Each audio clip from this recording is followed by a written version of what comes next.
ব্যক্তি, আপনার সফল ব্যক্তি সম্পর্কে মহান রব্বুল আলামিন কোরআনুল কারীমের মধ্যে ইরশাদ ফরমান 22 পারা, আল্লাহ তাবারক ওয়া তাআলা ইরশাদ ফরমান, আর যে আল্লাহ এবং তার রসুলের আনুগত্য করল সে বড়ই সাফল্য পেল। মানে সফলতা, সাকসেস যেটাকে আমরা বলে থাকি, সফলতা হচ্ছে রসুল করিম সাল্লাল্লাহু আলাইহি ওয়াসাল্লামের ইত্তেবার মধ্যে, অনুসরণের মধ্যে। আমাদের প্রিয় নবী রসুল করিম রউফুর রহিম সাল্লাল্লাহু তাআলা আলাইহি ওয়াসাল্লাম জাহিরি বা হায়াতের মধ্যে 63 বছরের যে জিন্দিগি নবী পাক সাল্লাল্লাহু তাআলা আলাইহি ওয়াসাল্লাম আমাদের জন্য, আমাদের অনুসরণের জন্য, আমাদের সফলতার জন্য আল্লাহ তাবারক ওয়া তাআলা আমাদেরকে দিয়েছেন রসুল করিম সাল্লাল্লাহু আলাইহি ওয়াসাল্লামের সুন্নাত, নবী পাক সাল্লাল্লাহু আলাইহি ওয়াসাল্লামের আদর্শ, যা নবী পাক সাল্লাল্লাহু তাআলা আলাইহি ওয়াসাল্লামের সুন্নাতের মধ্যে অসংখ্য অগণিত সুন্নতে কারিমা রয়েছে। আর এমন একটি সুন্নত যে সুন্নত আমাদের প্রতিনিয়ত সকাল, দুপুর, সন্ধ্যা আমরা আহার করে থাকি। তো আজকে আমরা আহারের সুন্নত ও আদব সম্পর্কে জানবো। মুবাল্লিগে দাওয়াত ইসলামী আলহামদুলিল্লাহ মিরাজ আত্তারি, মোহাম্মদ মাইনুদ্দিন আত্তারি সাহেব, ওনারা আমাদের সঙ্গে রয়েছেন। ইনশাআল্লাহ আমরা শুনবো নবী পাক সাল্লাল্লাহু আলাইহি ওয়াসাল্লামের প্রিয়, আমাদের প্রিয় আকা সাল্লাল্লাহু আলাইহি ওয়াসাল্লাম যেমন প্রিয়, নবী পাক সাল্লাল্লাহু আলাইহি ওয়াসাল্লামের সুন্নতগুলো আমাদের জন্য প্রিয় সুন্নতগুলো শুনবো। দুই একটি হাদিসে মোবারকা ইনশাআল্লাহ আমরা শুনে নিই সুন্নতের গুরুত্ব সম্পর্কে, যে যারা সুন্নতকে যারা ছেড়ে দেয় তাদের জন্য অনেক বড় ক্ষতির কারণ রয়েছে। যেমন মিশকাত শরীফের একটি হাদিসে মোবারকা নবী পাক সাল্লাল্লাহু তাআলা আলাইহি ওয়াসাল্লাম ফরমান, যে ব্যক্তি আমার সুন্নত থেকে মুখ ফিরিয়ে নিয়েছে তার সাথে আমার কোনো সম্পর্ক নেই। যে যারা সুন্নত থেকে মুখ ফিরিয়ে নেয়, তো হুজুর সাল্লাল্লাহু তাআলা আলাইহি ওয়াসাল্লাম ফরমান যে তার সাথে আমার কোনো সম্পর্ক নেই। অন্য একটি হাদিসে মোবারকা, যদি তোমরা আফন পয়গম্বর এর সুন্নত বর্জন করো, পরিত্যাগ করো, নিজের নবীর সুন্নতকে তোমরা বর্জন করবে, তবে তোমরা নিশ্চয়ই পথভ্রষ্ট হয়ে যাবে। দুটি হাদিসে মোবারকা আমরা শুনলাম, যে যারা একটি হাদিসে পাকের মধ্যে বলা হয়েছে যে নবী পাক সাল্লাল্লাহু তাআলা আলাইহি ওয়াসাল্লামের সাথে ওই ব্যক্তির কোনো সম্পর্ক নেই যারা রসুল করিম সাল্লাল্লাহু আলাইহি ওয়াসাল্লামের সুন্নতকে বর্জন করেন। আর অপর যে হাদিসে মোবারকা আমরা শ্রবণ করলাম সেটি হচ্ছে যারা নবী পাক সাল্লাল্লাহু আলাইহি ওয়াসাল্লামের সুন্নতকে যারা পরিত্যাগ করবে, বর্জন করবে, তো তারা কখনো সফলতা পাবে না। তাদের ব্যাপারে বলা হয়েছে তারা পথভ্রষ্ট হয়ে যাবে। আল্লাহ রাব্বুল আলামিন নিজে ইরশাদ করে দিয়েছেন যে রসুল করিম সাল্লাল্লাহু আলাইহি ওয়াসাল্লামের আনুগত্য যারাই করবে তারা সাফল্য পাবে। তাই আজকে আমরা ইনশাআল্লাহ মাদানী চ্যানেলে নবী পাক সাল্লাল্লাহু আলাইহি ওয়াসাল্লামের প্রিয় খাবারের, আহারের সুন্নত, কিছু নিয়ম এবং আদব সম্পর্কে আমরা জানবো। আল্লাহ রাব্বুল আলামিন আমাদেরকে আমরা যা শুনলাম আমল করার তৌফিক দিক। আসুন আমরা আলোচনার দিকে যাব। আমাদের মিরাজ ভাই মাশাআল্লাহ সাথে রয়েছেন। আমরা খাবার ও সুন্নত ও আদব সম্পর্কে আমরা ইনশাআল্লাহ জানবো। জি, এই বিষয়টা খুব গুরুত্বপূর্ণ একটি বিষয়, কেননা খাবার এটা এমন একটা সুন্নতের কথা বলা হয় যে আমরা জানি যে বিবাহের যে বিষয়টা, জি, এটা এমন একটি বিষয় যে অনেক নবী আম্বিয়া আলাইহিস সালাতু ওয়াস সালাম বিবাহের এই সুন্নত এর উপর কি ছিল না, তাদের আমল ছিল না। কিন্তু খাবার এটা এমন একটি সুন্নত, আদম আলাইহিস সালাতু ওয়াস সালাম থেকে শুরু করে আমার নবী পর্যন্ত সকল নবী এই সুন্নতের উপর আমল করেছে, অর্থাৎ খাবার আহার করেছে। তো এটা খুব গুরুত্বপূর্ণ একটি বিষয়। আজকে আমাদের আপনার খাদ্য মন্ত্রণালয় থেকে এটা রিসার্চ যে প্রতিদিন মানুষ খাবারের সুন্নতের উপর আমল না করার কারণে যত খাবার অপচয় হয়, কম বেশ 1000 কোটি মানুষের খাবার কি হয়ে যায়, প্রতিদিন অপচয় হয়ে যায়, শুধু এই সুন্নতের প্রতি খেয়াল না থাকার কারণে।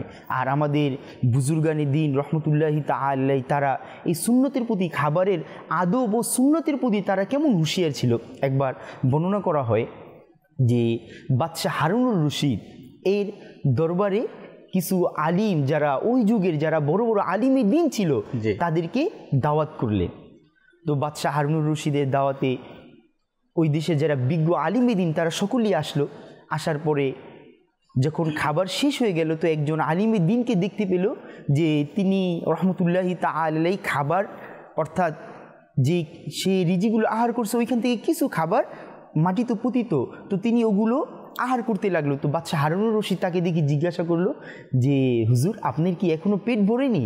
তখন বাদশা হারুনুর রশিদের জবাবে সে উত্তর দিয়ে বলতে লাগলো যে আলহামদুলিল্লাহ আমি পরিতৃপ্ত হয়ে গিয়েছি, কিন্তু হাদিসে পাকে রাসূল করিম সাল্লাল্লাহু আলাইহি ওয়াসাল্লাম ইরশাদ করেছে, যার খোলাসা হলো যে ব্যক্তি পতিত খানা তুলে খায়, অর্থাৎ খাবারের সময় আমাদের অনেক খাবার পড়ে যায়, সেই খানাগুলো কেউ যদি তুলে খায় সে যেন দারিদ্রতা, অর্থাৎ এই বিষয়ে যে একটা ভয়, এটা সে তার থেকে দূর হয়ে যায়, অর্থাৎ দারিদ্রতার যে অভাবের যে একটি দুশ্চিন্তা এটা তার থেকে দূর হয়ে যায়। এই কথা শোনা মুহূর্তেই বাদশা হারুনুর রশিদ তার উজিরকে বলতে লাগলো যাও 1000 দিরহাম নিয়ে আসো। একটি থলেতে 1000 দিরহাম নিয়ে আসলো, ওই আলিমের দিনকে এটা উপহার দিল। আর সে হাতে পাওয়ার সাথে সাথে বলতে লাগলো আলহামদুলিল্লাহ এই হাদিসে পাকের প্রমাণ আমি হাত পেয়ে গেলাম। অর্থাৎ যে সুন্নতের উপর আমল করার কারণে একদিক তো আমাদের বুজুর্গানি দিনের সুন্নতের উপর আমল করার প্রেরণা এমন জজবা ছিল যে তারা বাদশাহের দরবারে গেল আল্লাহ রসুলের এই সুন্নতগুলোকে কী করতো না, ছাড়তো না। অথচ আজকে আমরা যদি আমাদের অবস্থা যদি দেখি, যদি ইফতারের কথাই আমরা নেই, আমাদের ইফতারের এমন অবস্থা আমরা যে খাবার খাই এর চেয়ে দ্বিগুণ অনেক সময় নষ্ট হয়ে যায়, সেহরিতে এরকম দেখা যায় অনেক সময় আমাদের মাঝে। বাস্তবিক নবী পাক সাল্লাল্লাহু আলাইহি ওয়াসাল্লামের সুন্নতের উপর আমল করার এর আখিরাতে তো অবশ্যই একটা প্রতিদান রয়েছে। আমাদের দুনিয়াবি যে উপকার সেটা হচ্ছে যেমন খাবারের অপচয় থেকে আমরা বেঁচে যাই। খাবার যত অপচয় কম হবে তত আমাদের খাবারের মাত্রা বৃদ্ধি পাবে। দেখা যাচ্ছে যে আপনার খাবার যত বেশি অপচয় হতেই থাকে তত কিন্তু আমাদের খাবারের সংকট আস্তে আস্তে আমাদের বৃদ্ধি পায়, যে যারা অনাহার হওয়ার অর্থাৎ খাবার থেকে বঞ্চিত হওয়ার সংখ্যা দিন বাড়তে থাকে। দেখেন এখানে কয়েকটি বিষয়, একটি হচ্ছে যে ওই আলিম যিনি সুন্নতের অনুসারী ছিলেন ওনার মধ্যে সুন্নতের প্রেরণা তিনি দেখিয়ে দিলেন, প্রমাণ করে দিলেন যে নবী পাক সাল্লাল্লাহু আলাইহি ওয়াসাল্লামের সুন্নত আমাদেরকে যে কোনো স্থানে আমাদেরকে সুন্নতের উপর আমল করতে হবে। খাবার উঠিয়ে খেলেন সুন্নত, এখানে খাবারের যে সম্মান করলেন, যেমন নবী পাক সাল্লাল্লাহু তাআলা আলাইহি ওয়াসাল্লাম একবার খাবারের অর্থাৎ রুটির কোনো টুকরো নিচে পতিত অবস্থায় দেখতে পেলেন, তখন মা আয়েশা সিদ্দিকা তৈয়বা তাহেরা রাদিয়াল্লাহু তাআলা আনহাকে উদ্দেশ্য করে বলেন যে এটাকে উঠিয়ে নেওয়া হোক, এটাকে সম্মান করা হোক। কেন? এই বস্তু যে কম থেকে যে জাতি থেকে হারিয়ে গিয়েছে তারা দ্বিতীয়বার আর পায় নাই। অর্থাৎ এটা এমন একটা খাবার যে আল্লাহ তাআলার পক্ষ থেকে নেয়ামত। এখানে সুন্নত উপর আমল করা, এরপরে এর আদবের বিষয়কে রক্ষা করা। আসলে বাস্তবিক পক্ষে যে আমরা যদি একটা বিষয়কে যে আমরা উঠিয়ে নিই যে খাবারের অসংখ্য সুন্নাত অসংখ্য আদব রয়েছে, এর মধ্যে উল্লেখযোগ্য একটি হচ্ছে যে পতিত খাবারকে কি তুলে খাওয়া, ও খাবারকে সম্মান করা, তাহলে হয়তো যে আমাদের অপচয়ের সংখ্যা আস্তে আস্তে কমে যাবে। কারণ বর্তমানে আমরা দেখতে পাই সেটা আমাদের ঘরে হোক অথবা দাওয়াতের মধ্যে হোক, কমিউনিটি সেন্টারের মধ্যে হোক, আর খাবারটা যদি নিজের না হয়ে থাকে অন্যের পক্ষ থেকে দেওয়া থাকে তাহলে সেখানে খাবারের অপচয়ের সংখ্যা আরও বেড়ে যায়। একদিকে আমি সুন্নত থেকে বঞ্চিত হয়ে গেলাম, বরকত থেকে বঞ্চিত হয়ে গেলাম, অন্যদিকে অপচয় করার কারণে আমি গুনাহের ভাগীদার হয়ে গেলাম। তাই আমাদেরকে যে আল্লাহ তাবারক ওয়া তাআলাকে সন্তুষ্টি করার, আল্লাহকে খুশি করার একটা মাধ্যমে কিন্তু এটা। যেমন কিতাবের মধ্যে আসছে আপনার হযরতে ওমর রাদিয়াল্লাহু তাআলা আনহু তিনি কোনো একটি ঘরের মধ্যে অর্থাৎ কোনো একটি খাবারের টুকরো অথবা রুটি পতিত অবস্থায় দেখলেন, তো ওনার খাদিম যিনি ছিলেন খাদিমকে সেটা রাখতে দিলেন, যে রেখে দাও, আমি ইফতারের সময় কি করব, খেয়ে নেব, রাখার জন্য বললেন। যখন ইফতারের সময় হলো তো তিনি রাদিয়াল্লাহু তাআলা আনহু সেটাকে তালাশ করলেন। তালাশ করার পরে সেই গোলাম যে ছিল, গোলাম বলতে লাগলো হুজুর আমি তো সেটা খেয়ে ফেলেছি। যখন ওমর রাদিয়াল্লাহু তাআলা সেটা চাইলেন, যখন চাইলেন জিজ্ঞাসা করলেন, বললো তো আমি তো সেটা খেয়ে ফেলেছি, আহার করে। তো ওমর রাদিয়াল্লাহু তাআলা আনহু কি বললেন যাও আমি তোমাকে মুক্ত করে দিলাম। সুবহানাল্লাহ। কেন মুক্ত করে দিলাম? কারণ নবী পাক সাল্লাল্লাহু আলাইহি ওয়াসাল্লাম থেকে আমি শুনেছি যে পতিত খাবার তুলে খেয়ে নিবে তার মাগফিরাত হয়ে যাবে। সুবহানাল্লাহ। তো যার মাগফিরাত হয়ে গেল তো তাকে কিভাবে আমি আমার গোলাম বানিয়ে রাখি, যা তোমাকে আজাদ করে দিলাম। আর ইমরান ভাইয়ের পাশাপাশি এটা তো দুনিয়াবী একটি উপকার, যা আপনার হুজ্জাতুল ইসলাম ইমাম মোহাম্মদ বিন মোহাম্মদ গজ্জালি রহমতুল্লাহি তাআলাই বর্ণনা করে যে খাবারের যে পতিত খানা যেগুলো পুড়ে যায়, যদি কেউ এগুলো তুলে খায় আল্লাহ তাআলা তাকে সুস্থ নিরাপত্তার সহিত নিকার সন্তান দান করে। এক তো আমাদের সমাজের মধ্যে কিন্তু এটা অনেক বড়, এখন কারো সন্তান যখনই দুনিয়াতে নিয়ামত আসে তো মানুষ বিভিন্ন পেরেশানির মধ্যে থাকে। তো হুজ্জাতুল ইসলাম ইমাম মোহাম্মদ বিন গজ্জালি রহমতুল্লাহি তাআলাই বলে সুস্থ অবস্থায় নিরাপত্তার সহিত আল্লাহ তাআলা তাকে নিকার সন্তান দান করবে এবং তার জান্নাতের হুরদের মোহরানা আদায় হয়ে যাবে যদি কেউ পতিত খানাগুলো কি তুলে নেয়। দর্শক, বাস্তবিক আমরা যদি নবী পাক সাল্লাল্লাহু তাআলা আলাইহি ওয়াসাল্লামের এক একটি সুন্নাতে কারিমা, যে যারা ইমাম গাজ্জালি রহমতুল্লাহ তাআলা যে বাণীটা বললেন যে যারা নিজ থেকে খাবার উঠিয়ে খেয়ে নেবে, তো তাদের জন্য একটা সৌভাগ্যের বিষয় হবে যে তাদের যে সন্তান দুনিয়াতে আসবে তারা সুস্থ হবে, তাদের বিবেক সম্পূর্ণ সন্তান আল্লাহ তাদেরকে দান করবে। দর্শক, আমরা শুনবো ইনশাআল্লাহ। আজকে আমাদের আলোচ্য বিষয় হচ্ছে পানাহার সুন্নত ও আদব। আমরা শুনবো, আবার আমল করার নিয়ত করবো। এবার আমরা এখন শুনলাম কয়েক মিনিট আপনার পতিত খাবার তুলে খাওয়া, এর বরকত কি আছে, এর সুন্নতের মধ্যে কি আমাদের দুনিয়াবি কি উপকার, আখিরাতের কি উপকার। যখন আমরা শুনবো আমাদের একটা দায়িত্ব হচ্ছে যে সেটার উপর আমল করা। মাদানী চ্যানেল আলহামদুলিল্লাহ এমন একটি চ্যানেল যেখানে আলহামদুলিল্লাহ নবী পাকের আদর্শের কথা আলোচনা হয়, যেখানে নবী পাকের সুন্নতের কথা আলোচনা হয়, কেনই বা হবে না।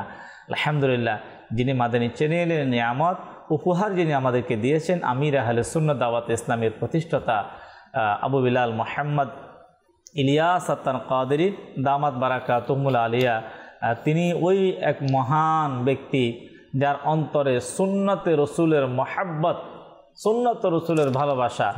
আল্লাহ তাবারক ওয়া তাআলা আমাদেরকে কবুল করুক। আমরা ইনশাআল্লাহ আযজা ওয়া জাল আলোচনা শুনবো। কিছু কল আছে, আমরা কলকে শামিল করব।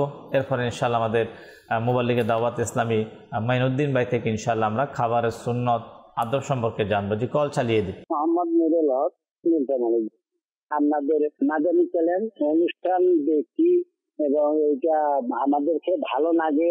এরকম ধরনের এই যে আলাদা আলোচনা আমি স্ত্রী আমরা দুইজনে দেখি, ভালো লাগে। জি, নেক্সট কল।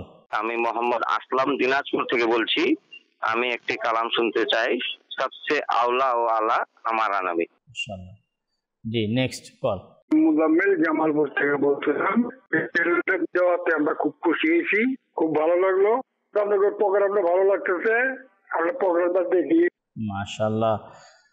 দর্শক, আলহামদুলিল্লাহ আমরা কল শ্রবণ করলাম। আলহামদুলিল্লাহ মাদানী চ্যানেলে আমাদের এই প্রোগ্রামের মধ্যে আমরা আমাদের দর্শক শ্রোতার কল আমরা নিয়ে থাকি। দর্শক অনেকে নাত রসুল শুনতে চেয়েছেন, সোশ্যাল মিডিয়ার দর্শক শ্রোতাও লিখেছেন নাত শুনতে চাচ্ছে। আমরা আমাদের ইব্রাহিম ভাই থেকে ইনশাআল্লাহ আযজা ওয়া জাল নবী পাক সাল্লাল্লাহু আলাইহি ওয়াসাল্লামের মহব্বতকে অন্তরে বৃদ্ধি করার লক্ষ্যে আসুন আমরা নাত রসুল শ্রবণ করি। सबसे औला हमारा नबी, सबसे बाला हमारा नबी, अपने मौला का प्यारा हमारा नबी, अपने मौला का प्यारा हमारा नबी, दोनों आलम का दुल्हा हमारा नबी, दोनों आलम का दुल्हा हमारा नबी, सबसे औला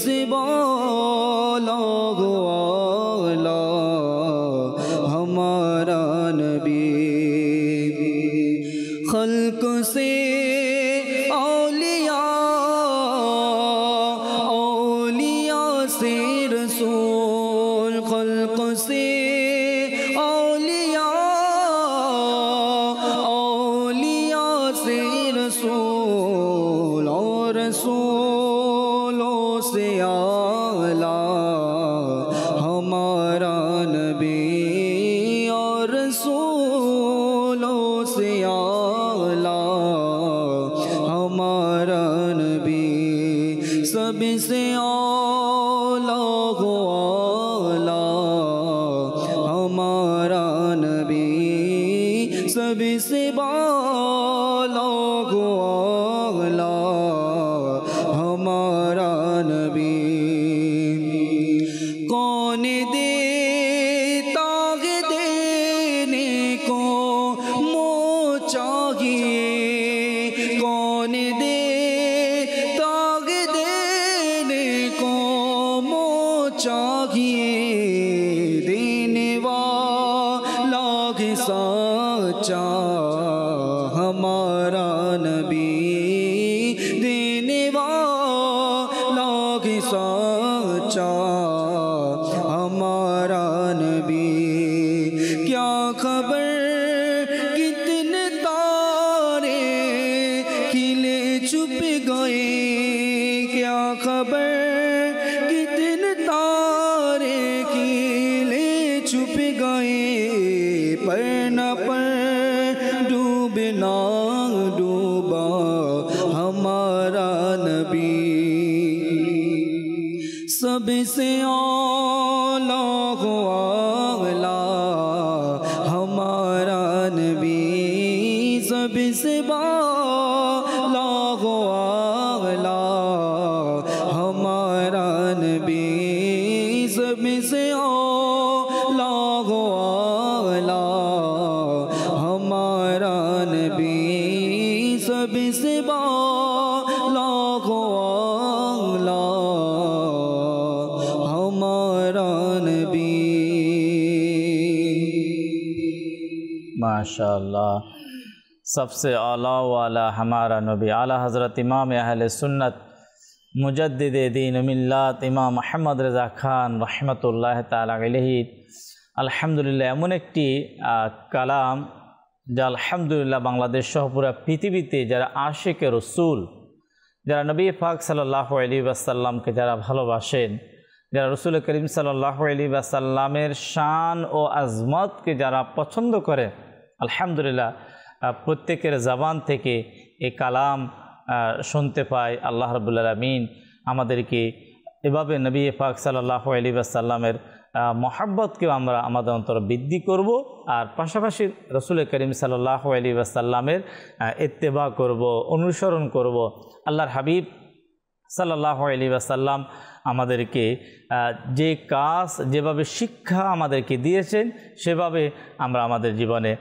দর্শক শ্রোতা বাস্তবায়ন করব আজকে নবী পাক সাল্লাল্লাহু আলাইহি ওয়াসাল্লামের আলহামদুলিল্লাহ একটি উত্তম আদর্শ সুন্নতে মোবারকা খাবারের আহার ও সুন্নত আলহামদুলিল্লাহ শোনা সৌভাগ্য হচ্ছে মুবাল্লিগে দাওয়াতে ইসলামী মাইনুদ্দিন আত্তারি ভাই থেকে ইনশাআল্লাহ আজ্জাওয়াজাল দর্শক আমরা পানাহারের সুন্নত ও আদব শুনবো ইনশাআল্লাহ আমল করার চেষ্টা করব জি খাবারের সুন্নত একটা সুন্নত অলরেডি আলহামদুলিল্লাহ আমরা শুনে নিয়েছি যে একটা গুরুত্বপূর্ণ সুন্নত প্রতিত খাবার ওঠে নেওয়া তো এর মধ্যে আরও খাবারের সুন্নত আদবের মধ্যে আরও কিছু এরকম রয়েছে যেমন সর্বপ্রথম আল্লাহ নবী সাল্লাল্লাহু তাআলা আলাইহি সাল্লামের আদিশান ফরমান হাদিসে মোবারকা কিছুটা এমন যে তোমরা যখনই খাবার খাবে খাবার শুরুতে খাবারের অজু করে নিবে এখন খাবারের অজু কি অনেক দর্শক তার মনে প্রশ্ন করতে পারে যে আরে নামাজ পড়ার আগে বা কোরআন তেলাওয়াত করার আগে আমরা অজু করি জানি আল্লাহ তাআলার ইবাদতের জন্য অজু করি কিন্তু খাবারের অজু কি অনেকের প্রশ্ন থাকতে পারে তো ওই সকল দর্শক তাদের জন্য যে আলহামদুলিল্লাহ খাবারের অজু আল্লাহ রাসূল সাল্লাল্লাহু আলাইহি সাল্লাম আমাদেরকে শিখিয়ে দিয়েছেন সাহাবায়ে কেরাম আলামিন মাধ্যমে খাবারের অজুটা হচ্ছে যে আল্লাহ রাসূল সাল্লাল্লাহু আলাইহি সাল্লাম শিখিয়েছেন যখন তোমরা খাবার খাওয়ার জন্য ইচ্ছা পোষণ করো দস্তরখানায় আসবে বসবে খাবার নিয়ে তো ওই সময়টাতে প্রথমে খাবারের অজু করে নেওয়া খাবারের অজুটা হচ্ছে যে দুই হাতের কবজি পর্যন্ত দ্রুত করা জি এবং সম্ভব হলে কুলি করে নেওয়া মুখ দ্রুত করা তো অনেকেই আমরা এই সুন্নত আমলকে আবার অনেকে জানতামই না অনেকে আমরা খাবারের আগে পরে যেমন আল্লাহ রাসূল সাল্লাল্লাহু আলাইহি ওয়াসাল্লাম আরও ইরশাদ করেন যে তোমরা খাবারের আগে এবং পরে অজু করো এবং পরেরটা কি হাত ধৌত করা এখন খাবারের পরে আমরা সবাই করে থাকি মোটামুটি কিন্তু খাবারের আগের সুন্নতটার প্রতি আমরা খেয়াল রাখি না বা জানিও না। তো ইনশাল্লাহ এখন থেকে আমরা খাবারের আগের সুন্নত এই হাত ধোয়া ইনশাল্লাহ এর উপর আমল করব। যেমন এর উপর একটি ঘটনা এমন রয়েছে যে এক ব্যক্তি একটি গাড়ির ড্রাইভার ছিল। তো সে কী করলো, গাড়ি থামিয়ে রাস্তার পাশে হোটেল থেকে খাবার খাওয়ার জন্য গেল। তো যখন সে খাবার খেলো কিছুক্ষণের মধ্যেই সে কী করলো, বিষক্রিয়া হয়ে মারা গেল। তো যখন তাকে এটা নিয়ে পর্যালোচনা করা হলো যে কী হলো, এই হোটেলে তো অনেক লোকই খাবার খাচ্ছে কিন্তু কারোই তো এমন হলো না, এই লোকটা কি হলো? তো যখন তাকে ডাক্তাররা রিসার্চ করলো বা তাকে পরীক্ষা নিরীক্ষা করে দেখা হলো, তো দেখা গেল যে এই সিদ্ধান্ত আসলো যে সে যখন খাবার খেয়েছে খাবারের পূর্বে হাত ধোয়নি। এখন কি হচ্ছে, সে প্রতিমধ্যে যখন সে গাড়ি দিয়ে আসছিল তার গাড়ির চাকার নিচে একটি বিষাক্ত সাপ বা একটা বিষাক্ত জন্তু পড়েছিল। তো তখন ওই হাত দিয়ে সেটা পরিষ্কার করেছিল, আর অজ্ঞতাবশত সে হাত না ধুয়ে খাবার খেয়ে নিয়েছিল, তার হাতের সাথে বিষ লেগে আছিল, ওই বিষ থেকে বিষক্রিয়ায় সে মারা গিয়েছে। আসলে এখানে যে একটি যে গুরুত্বপূর্ণ যেটা পয়েন্ট আমাদের জন্য, যে রসুল করিম সাল্লাল্লাহু আলাইহি ওয়াসাল্লাম 1400 বছর পূর্বে যে 2 হাত ধোয়ার ব্যাপারে আমরা জানি না যে আমাদের প্রিয় আকা সাল্লাল্লাহু আলাইহি ওয়াসাল্লাম যে 1400 বছর পূর্বে আমাদেরকে যে এর তালিম, এই শিক্ষা আমাদেরকে দিয়েছে, এটা আমাদের উপকারের জন্য। এখানে একটা হচ্ছে যে রসুল করিম সাল্লাল্লাহু আলাইহি ওয়াসাল্লামের সুন্নতের উপর যখন কোনো ব্যক্তি আমল করবে, সে অবশ্যই আল্লাহর হাবিব আল্লাহর হাবিবের যে মহাব্বত পাওয়ার, নবী পাক সাল্লাল্লাহু তাআলা আলাইহি ওয়াসাল্লামের শাফাআত পাওয়ার, অন্য হাদিসে আছে যে আল্লাহর হাবিব সাল্লাল্লাহু তাআলা আলাইহি ওয়াসাল্লামের সাথে জান্নাতে থাকার ব্যবস্থা হবে। কিন্তু দুনিয়াবি যে উপকার, যখন আমি খাবারের আগে আমি ওযু করব, খাবারের আগে ওযু যখন আমি কথা 2 হাতের কবজি পর্যন্ত ধৌত করা, কুলি করে নেওয়া খাবারের আগে এবং খাবারের পরে, এর একটা হচ্ছে যে সুন্নতের উপর আমল হলো। পাশাপাশি হচ্ছে যেটা আমরা অনেকে অভিযোগ যে আমার রিজিকের মধ্যে বরকত হচ্ছে না, রিজিক বৃদ্ধি পাচ্ছে না, আমি লসের মধ্যে, আমি যে কাজ করি আমার সেই কাজ ব্যর্থ হয়ে যাচ্ছে। আমাকে দেখতে হবে যে আমি আল্লাহ তাবারক ওয়া তাআলা আমাকে আপনাকে সাফল্যের জন্য ইত্তেবায়ে রসুলকে, নবী পাক সাল্লাল্লাহু তাআলা আলাইহি ওয়াসাল্লামের আনুগত্যের কথা বলেছেন। আপনার রোজগারের মধ্যে আপনার সফলতা চান, যে কোনো কাজে আপনার সাফল্য চান, তাহলে ইত্তেবায়ে সুন্নাত। তো কিতাবের মধ্যে আসে যারা 2 হাতের কবজি পর্যন্ত ধৌত করবে, দর্শক শ্রোতা, খাবারের পূর্বে 2 হাতের কবজি পর্যন্ত ধৌত করবে, আল্লাহ তাবারক ওয়া তাআলা তার রিজিককে প্রশস্ত করে দেওয়া হবে। এমন এক সুন্নত যে আমার দুনিয়াবি উপকার, আমার আখিরাতেরও কি আমার উপকার রয়েছে। আলহামদুলিল্লাহ, আমরা যদি দেখি যে খাবারের সুন্নত আজকে আমাদের সমাজ থেকে দিন দিন বিভিন্ন মাধ্যমে, বিভিন্ন কারণে কিন্তু সুন্নতগুলা আজকে দূরে সরে যাচ্ছে। আমরা যদি নিজেকে আমি প্রশ্ন করি যে আমি যখন খাবার খাওয়ার জন্য আমি বসি, তাহলে ওই খাবারের সময় কি আমার এই নিয়ত থাকে যে আমি খাবারের শুরু থেকে শেষ পর্যন্ত প্রতিটা কাজ, আমার খাবার যখন আসবে তখন আমার করণীয় কি, খাবার যখন আমি খেতে থাকবো তখন আমার করণীয় কি, আমি যখন খাবার কমপ্লিট শেষ করব তখন আমার জন্য করণীয় কি?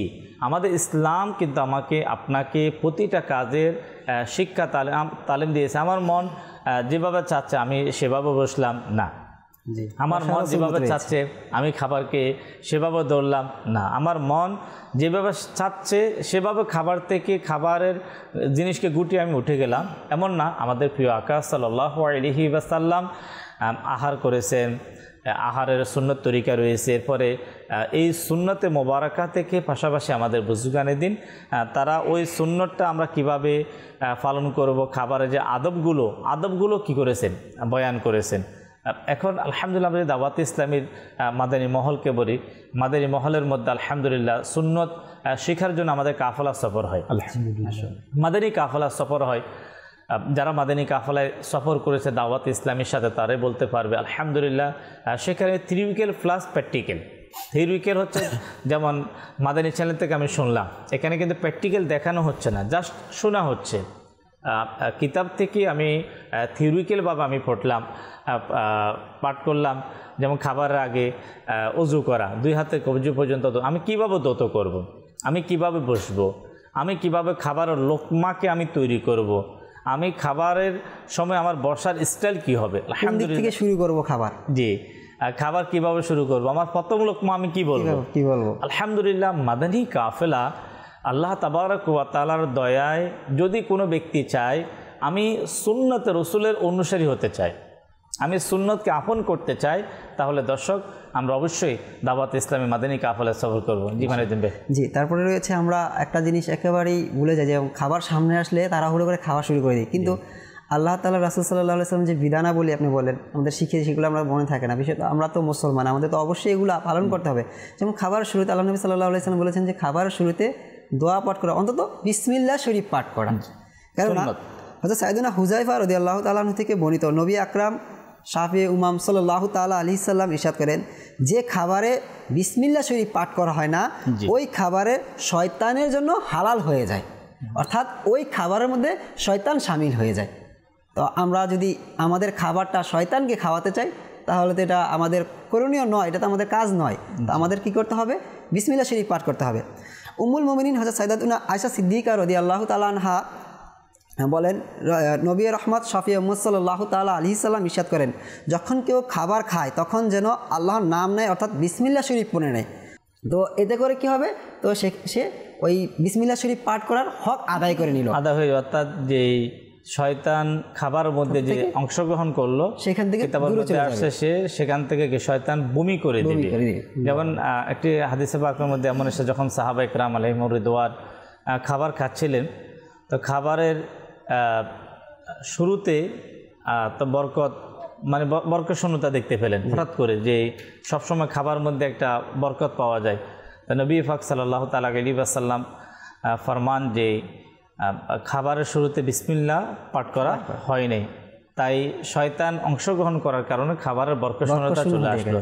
তো হুজুর সাল্লাল্লাহু তাআলা আলাইহি ওয়াসাল্লাম শিখিয়ে দিলেন যে তোমরা পাঠ করো বিসমিল্লাহি আউয়ালাহু ওয়া আখিরা। এই কথা বলার সাথে সাথে হুজুর সাল্লাল্লাহু আলাইহি ওয়াসাল্লাম ফরমান যে শয়তান এখন বমি করে দিয়েছে, মুস্কি হাসতে শুরু করলেন, মুস্কি হাসতে শুরু করলেন, বলে শয়তান বমি করে দিয়েছে। আসলে দাওয়াত ইসলামের প্রতিষ্ঠাতা আমির আহলে সুন্নাত দামাত বারাকাতুহুম আলিয়া বলেন যে আমরা যখন খাবার জন্য টেবিলে বসবো তো বিসমিল্লাহির রহমানির রহিম বিসমিল্লাহ শরীফ উচ্চ আওয়াজে পাঠ করব, যাতে পাশে যারা খেতে বসে স্মরণে এসে যায়। সুন্দর চিন্তাধারা। আসলে আমির আহলে সুন্নাত দামাত বারাকাতুহুম আলিয়ার সুন্নাতের প্রতি ওনার যে মহাব্বত, ওনার যে ভালোবাসা, বিশেষ করে আমির আহলে সুন্নাত দামাত বারাকাতুহুম আলিয়ার প্রতিটা দিক, ওনার আমলের প্রতিটা দিক অতুলনীয়। কিন্তু যদি আমরা বলবো সুন্নত পালনের প্রেরণা হওয়া এর চেয়ে অতুলনীয়। যেহেতু দর্শক শ্রোতা আলহামদুলিল্লাহ মহান হাস্তি আমির আহলে সুন্নাত আবু বিলাল মুহাম্মদ ইলিয়াস আত্তান কাদেরী দামাত বারাকাতুহুম আলিয়া তাম পৃথিবীর মানুষের অন্তরে সুন্নতের জজবা দিয়েছে। দাওয়াত ইসলামীকে যখন কেউ দেখে, দাওয়াত ইসলামীর মুবাল্লিগকে যখন কেউ দেখে, তখন বলতে বাধ্য হয় এরা সুন্নতের অনুসারী। সুবহানাল্লাহ। কীভাবে হলো? আজকে ইউরোপ, এশিয়া, আফ্রিকা, পুরো পৃথিবীতে হাজারো লাখো লাখো মানুষ যাদের অন্তরে সুন্নতের মহাব্বত, সুন্নতের শুধু মহাব্বত নয়, প্র্যাকটিক্যাল যারা সুন্নতের পথে চালিয়ে দিয়েছেন। আমির আহলে সুন্নাত ওনার সুন্নতের প্রতি কেমন আগ্রহ ছিল, উনি সুন্নতকে কিভাবে আঁকড়িয়ে ধরেছেন তা আমাদেরকে জানা উচিত। একটি ঘটনা আমি আপনাদেরকে শোনাবো, আমরা বুঝতে পারবো দর্শক শ্রোতা আমির আহলে সুন্নাত দাওয়াত ইসলামের প্রতিষ্ঠাতা ইলিয়াস আত্তান কাদেরী দামাত বারাকাতুহুম আলিয়া তিনি কেমন সুন্নতের প্রেমিক ছিলেন। যেমন আমির আহলে সুন্নাতকে প্রশ্ন করা হলো, হুজুর আপনি চাইলে কিছু সম্পদ আপনি রাখতে পারেন, সম্পদ আপনি জমা করে রাখতে পারেন, প্রয়োজনের জন্য রাখা যায়। দেখেন যারা আল্লাহওয়ালা হয়ে থাকে, যারা নবী পাক সাল্লাল্লাহু আলাইহি ওয়াসাল্লামের প্রকৃত আশিক হয়ে থাকে, তাদের অন্তরের মধ্যে নবী পাককে অনুসরণ করার কিন্তু একটা প্রেরণা কিন্তু তাদের মধ্যে থাকে। তখন আমির আহলে সুন্নাত তিনি বলেন যে আপনার সম্পদ যখন জমা হয়, সম্পদ জমা করার পরে অনেক সময় কিন্তু মানুষ সাহেবে নিসাব হয়, তাকে জাকাত তার উপর ফরজ হয়ে যায়। কিন্তু তার সৌভাগ্যের বিষয় যখন সম্পদ বেশি হবে, বেশি হওয়ার পরে যদি জাকাত সে সাহেবি নিসাব হয়, জাকাত দেওয়ার উপযোগী হয়, তাহলে এটা অবশ্যই সৌভাগ্যের বিষয়। সে জাকাত প্রদান করবে, আল্লাহ তাআলার হুকুমের উপর আমল করবে। কিন্তু তিনি বলেন যে আমার প্রিয় আকা নবী পাক সাল্লাল্লাহু তাআলা আলাইহি ওয়াসাল্লাম, যিনি আল্লাহ তাবারক ওয়া তাআলা যাকে দু জাহানের বাদশা করে পৃথিবীতে পাঠিয়েছেন, নবী পাক সাল্লাল্লাহু তাআলা আলাইহি ওয়াসাল্লাম কখনো নিজের কাছে সম্পদ জমা করে নাই। কখনো হুজুর সাল্লাল্লাহু তাআলা আলাইহি ওয়াসাল্লাম এতটুকু সম্পদ জমা করেন নাই যতটুকু সম্পদ থাকার কারণে একজন মানুষের উপর জাকাত ফরজ হয়ে যায়, এটা ইচ্ছাকৃতভাবে। কখনো আমরা খেয়াল ধারণার মধ্যে আনতে পারবো না যে আল্লাহর হাবিবের কাছে ছিল না, যে ওনার কাছে নবী পাক সাল্লাল্লাহু আলাইহি ওয়াসাল্লামের কাছে সম্পদ না থাকার কারণে জাকাত ফরজ হয় নাই, এটা কখনো বলা যাবে না। হুজুর সাল্লাল্লাহু তাআলা আলাইহি ওয়াসাল্লাম ইচ্ছাকৃত সম্পদকে কখনো জমা করেন নাই। দাওয়াত ইসলামের প্রতিষ্ঠাতা আমির আহলে সুন্নাত, কেমন সুন্নতের নবী পাকের অনুসারী, আল্লাহু আকবার। তিনি বলেন যে আমি চাচ্ছি হুজুর সাল্লাল্লাহু তাআলা আলাইহি ওয়াসাল্লামের সে আদাকে আমি পালন করার জন্য, যে আমি কোনো সম্পদ আমি জমা রাখতে চাই না। দেখেন এই যে বিষয়টাকে যদি আমরা দেখি, তিনি ওই বিষয়টাকে খেয়াল করলেন যে আল্লাহর হাবিব সাল্লাল্লাহু তাআলা আলাইহি ওয়াসাল্লাম কখনো সম্পদকে জমা করেন নাই। তিনি বলেন যে আমিও কখনো আমার কাছে সম্পদকে আমি জমা করব না। ওনার যখন কোনো অর্থের ব্যবস্থা হয়ে যায়, আমির আহলে সুন্নাত দামাত বারাকাতুহু আলিয়ার নিজের ব্যবসার মাধ্যমে, বিজনেসের মাধ্যমে, আলহামদুলিল্লাহ তিনি কখনো কারো অর্থের মাধ্যমে নয়, নিজের ব্যবসার মাধ্যমে শেখ তরিকত আমির আহলে সুন্নাত দামাত বারাকাতুহু আলিয়া নিজের খরচ, নিজের পারিবারিক খরচকে ব্যবস্থা করে থাকেন। কিন্তু সেখানে যদি বেশি অর্থ চলে আসে ব্যবসার মাধ্যমে, তিনি সেটাকেও কিন্তু দ্রুত সেটাকে শেষ করে দেন, যাতে করে 1 বছর পূর্ণ হওয়ার পূর্বেই যাতে করে সম্পদ কী হয়, শেষ হয়ে যায়। দর্শক, আজকে আমাদের আলোচ্য যে বিষয় সেটা হচ্ছে পানাহারের সুন্নত ও আদব। একটি হাদিসে মোবারক ইনশাল্লাহ বলবো, এরপর ইনশাল্লাহ মিরাজ ভাই থেকে আমরা আরও কিছু শুনব। যে ফিতনা ফাসাদের জমানায়, যে ওই সময় যেই সময় সুন্নতের উপর আমল করা দুষ্কর হয়ে যাবে, কষ্টসাধ্য হয়ে যাবে, বাধা চলে আসবে, সুন্নত পালন করার ক্ষেত্রে বাধা আসবে, পারিবারিকভাবে বাধা আসবে, সামাজিকভাবে বাধা আসবে, বিশেষ করে মনের দিক থেকেও বাধা আসবে। ওই সময় নবী পাক সাল্লাল্লাহু আলাইহি ওয়াসাল্লাম ফরমান, যে ব্যক্তি আমার একটা সুন্নতকে জীবিত করবে, জিন্দা করবে, আল্লাহ তাআলা তাকে 100 শহীদের সওয়াব দান করবে। সুবহানাল্লাহ, সুবহানাল্লাহ। জি মিরাজ ভাই। আলহামদুলিল্লাহ, আসলে ইসলাম এটা পরিপূর্ণ জীবন ব্যবস্থা, যেখানে আসলে কোনো দিক এমন নাই যেটা কোরআন হাদিসের মধ্যে কি নেই। তো আমরা যদি প্রতিটা দিকে যদি দেখি, আল্লাহ তাআলার দয়া ও মেহেরবানি, আমাদের পথ প্রদর্শন প্রিয় আকা সাল্লাল্লাহু আলাইহি ওয়াসাল্লাম আমাদেরকে করেছেন। তো এই বিষয়ে আমরা এতক্ষণ যা শুনলাম যে খাবারের বিভিন্ন দিক, আরেকটি দিক হলো একবার এক সাহাবী রাসূল সাল্লাল্লাহু আলাইহি ওয়াসাল্লাম বারগাহে রিসালাতে আরজ করলো, ইয়া রাসূলুল্লাহ সাল্লাল্লাহু আলাইহি ওয়াসাল্লাম, আমরা খাবার তো খাই কিন্তু খাবারের মধ্যে বরকত পাই না। আল্লাহ, তখন রাসূল করিম সাল্লাল্লাহু আলাইহি ওয়াসাল্লাম ইরশাদ করে, তোমরা কি একত্রিতভাবে খাও না পৃথক পৃথকভাবে খাও? তখন ওই সাহাবী রাসূল ইনি উত্তরে বলল, ইয়া রাসূলুল্লাহ, আমরা পৃথক পৃথকভাবে খাই। তখন রাসূল করিম সাল্লাল্লাহু আলাইহি ওয়াসাল্লাম ইরশাদ করলেন, তোমরা একত্রিত হয়ে খাও, আল্লাহ তাআলা তোমাদের খাবারের মধ্যে বরকত দেবে। আর এই যে আমাদের মধ্যে একটা, আজকে ইমরান ভাই যদি আমরা আমাদের চারিদিকে যদি দেখি যে ছোট ছোট প্লেটে খাবার, এটা কিন্তু 300 হিজরির পরে কোনো একজন বাদশা, অহংকারী বাদশার মধ্যে এই বিষয়টা ছিল, তারা একত্রিত খাবার খাওয়াকে পছন্দ করতো না, তাই তারা পৃথক পৃথক, অর্থাৎ ছোটো ছোটো প্লেটে আর কি একসাথে অনেকজন কি পৃথক পৃথকভাবে খেত। আর এটাই আজকে দেখতে দেখতে আমাদের সমাজে আজকে এটা প্রচলন, আজকে আমাদের সমাজে এই বিষয়গুলো দেখা যায়। কিন্তু সুন্নত হলো একত্রিত হয়ে খাওয়া। আর আজকে একত্রিত না খাওয়ার কারণে ওলামা ইকরাম বলে যে সাংসারিক যে সমস্যাগুলো আমাদের দেখা যায়, পারিবারিক যে সমস্যা, অনেক সময় বিয়ের কয়েক বছর পরে মানুষের, অর্থাৎ স্বামী স্ত্রীর প্রতি যে একটা ভালোবাসার একটা অনীহা প্রকাশ করা, ওলামা ইকরাম বলে এর একটি কারণ বর্ণনা করতে গিয়ে বলে এটাও একটা কারণ যে ঘরের মধ্যে পৃথক পৃথকভাবে খানা খাওয়া। কেননা একত্রিতভাবে খানা খেলে আল্লাহ তাআলা একে অপরের অন্তরের প্রতি ভালোবাসা দান করে। যদিও এখানে যদি কেউ পৃথকভাবে খায় তার যদিও গুনাহ হবে না, কিন্তু যে এখানে নবী পাক সাল্লাল্লাহু তাআলা আলাইহি ওয়াসাল্লাম যখন যে বললো যে তোমরা পৃথক ভাবে খেয়েও না, একত্রিত বসে খাও, এর মধ্যে কি রয়েছে? বরকত রয়েছে। তারপর সাহাবা ইকরামের মধ্যে কিন্তু এটা আমল ছিল, প্রচলন ছিল, সাহাবা ইকরামের মধ্যে ছিল। অনেক পরে এসে অনেক পরে এই যে পৃথক পৃথকভাবে আলাদা আলাদাভাবে বসে যে খাওয়ার যে প্রচলনটা, এটা হুজুর সাল্লাল্লাহু আলাইহি ইসলামের যুগে, সাহাবাদের যুগের পরের যুগেও কিন্তু এটা ছিল না।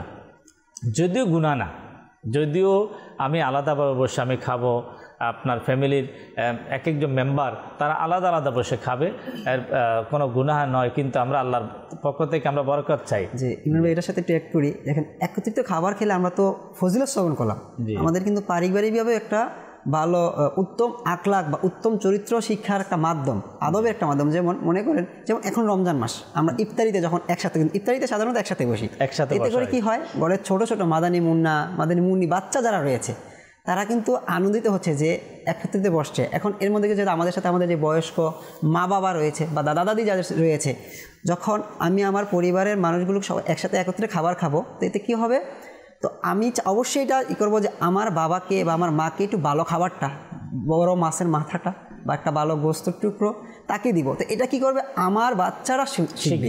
তো এটা যখন তারা বড় হবে তারা এটাই অ্যাপ্লাই করবে। তো এখান থেকে উত্তম বলা হচ্ছে, পরিবার হচ্ছে একজন শিশুর প্রথম বিদ্যালয়। তো এই প্রথম বিদ্যালয় থেকে আমরা তাকে উত্তম শিক্ষা দিতে পারবো। মাইনুদ্দিন ভাই দেখবেন, ওই ফ্যামিলিকে যদি জিজ্ঞাসা করা হয় যে ফ্যামিলিতে বয়স্ক অথবা ছোট বাচ্চা, ফ্যামিলির সবাইকে নিয়ে একত্রিতভাবে বসে আহার করা হয়, তখন ওই ফ্যামিলির মধ্যে দেখবেন তাদের পারস্পরিক যে মহব্বতটা একরকম, আর যে ফ্যামিলিতে যারা বিচ্ছিন্নভাবে খাবার, কেউ অফিস থেকে এসে আলাদাভাবে বসে খেলো, কেউ বললো ঠিক আছে আমি খেয়ে নেব, মানে কেউ আসে, মানে সৌহার্দ্যের বিষয়টা তাদের এই বিষয় থাকে না। দেখা যাচ্ছে যে আলহামদুলিল্লাহ যারা একত্রিতভাবে বসে খায়, নবী পাক সাল্লাল্লাহু আলাইহি ওয়াসাল্লামের সুন্নতকে যারা ফলো করে, ঘরের ফ্যামিলি মেম্বার, আপনি এক প্লেটে যদি খাওয়া সম্ভব নাও হয়, আপনার একত্রিতভাবে আপনারা বসে যায়, আলাদা আলাদা প্লেটে নিয়ে নিন, আলাদা আলাদা। যদিও আলহামদুলিল্লাহ দাওয়াত ইসলামীর মাদানী মহলে, মাদানী পরিবেশে মূল সুন্নতের উপর আমল করা হয়।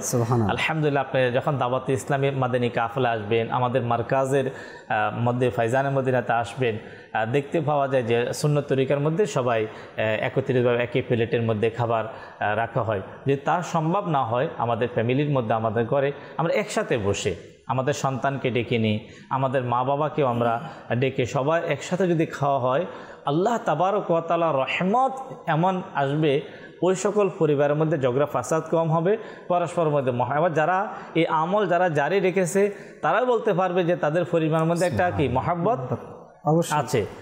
যারা আমরা পরিবারের মধ্যে অশান্তির শিকার, ঝগড়া ফাসাদের শিকার, বিভিন্ন ধরনের পেরেশানির মধ্যে ভুক্ত, আমরা রসুল করিম সাল্লাল্লাহু তাআলা আলাইহি ওয়াসাল্লামের এই সুন্নতের উপর ইনশাআল্লাহ আজওয়াজাল আমরা আমল করার চেষ্টা করি। ইনশাআল্লাহ সুন্নতের মধ্যে মুক্তি, সুন্নত রসুল করিম সাল্লাল্লাহু আলাইহি ওয়াসাল্লামের কোনো সুন্নতকে কখনো অবহেলা করা যাবে না। আল্লাহ তাবারক ওয়া তাআলা আমরা যা শুনলাম, আল্লাহ আমাদেরকে আমল করার তৌফিক দিক, আল্লাহ আমাদেরকে সুন্নতের অনুসারী বানিয়ে দিক। আসুন আমরা সকলে প্রোগ্রামের শেষে নবী পাক সাল্লাল্লাহু আলাইহি ওয়াসাল্লামের প্রতি সালাতু সালাম পাঠ করি। ইয়া নবী সালাম আলাইকা, ইয়া রাসূল সালাম আলাইকা, ইয়া হাবিব সালাম আলাইকা, সালাওয়াতুল্লাহ আলাইকা, তালাল বদরু আলাইনা মিন সানিয়াতিল ওয়াদাই ওয়াজাব শুকরু আলাইনা মাদা লিল্লাহি দাই। ইয়া নবী সালাম আলাইকা, ইয়া রাসূল সালাম আলাইকা, ইয়া হাবিব সালাম আলাইকা, সালাওয়াতুল্লাহ আলাইকা, মুস্তাফা জান रहमत पे लाखों सलाम मेहबाजी में हिदायत पे लाखों सलाम गौसुल आज़म इमाम तो का वन्नों का जलवाए शाने कुदरत पे लाखों सलाम मुस्तफा जाने रहमत पे लाखों सलाम मेहबाजी में हिदायत पे लाखों सलाम या रसूलल्लाह व अला आलिका व अस्हाबिका या हबीबल्लाह सुब्हानका अल्लाहुम्मा व बिहम्दिका अशहदु अन ला इलाहा इल्ला अंता अस्तगफिरुका व अतूबु इलैक सुब्हानका अल्लाहुम्मा व बिहम्दिका अशहदु अन ला इलाहा इल्ला अंता अस्तगफिरुका व अतूबु इलैक सुब्हानका अल्लाहुम्मा وبحمدك أشهد أن لا إله إلا أنت أستغفرك وأتوب إليك الصلاة والسلام عليك نبي الله وعلى آلك وأصحابك يا نور الله بحق لا إله إلا الله محمد رسول الله صلى الله تعالى عليه وسلم